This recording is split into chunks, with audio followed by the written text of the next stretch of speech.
সে বলল যে আজকে তোমার জন্য চাটা আমি বানাই মাম্মি। আমি সুদেশনা, আজকে আমি একটা নতুন ব্লগে আপনাদেরকে স্বাগত।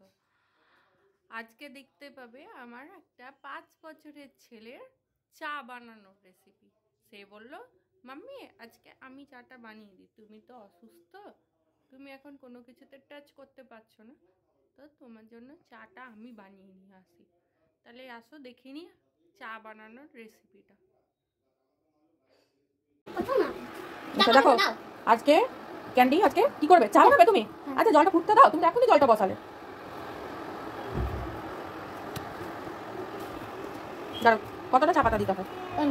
অনেকটা দিতে হয় না? ফেলো না।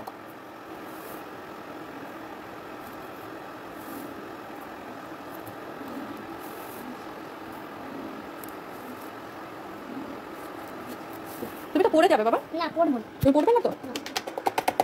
এটা কি চা হলো রে? এটা এটা এটা তো পড়বে। তুমি চা পাতার ঢাকাটা লাগিয়ে দাও। তোর বন্ধুরা আমি চা পাতাটা দিলাম। কি করে বলতে হয় রে? বন্ধুরা আমি চা পাতাটা দিলাম। সেটা কি সেটা করে চেপে টুলের উপরে চেপে চা পাতা দিচ্ছ তুমি? আচ্ছা দাঁড়াও, এরপরে কি করবে? চাটা ফুটতে হবে তো।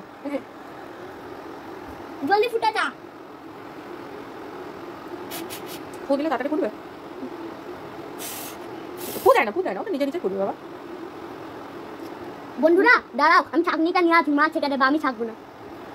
দেখো এখানে বলছে বন্ধুরা আমার চা হয়ে গেছে, চা পাতাটা এবারে দেওয়া হয়ে গেছে, চাটাও রেডি, কিন্তু আমি আর ছাঁকতে পারবো না, এবারে ওটা মাম্মি ছাঁকবে, আমি আর পাচ্ছি না।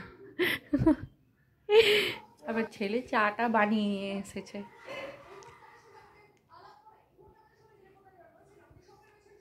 Thank you. চলো আমরা চাটা খেয়ে নিই।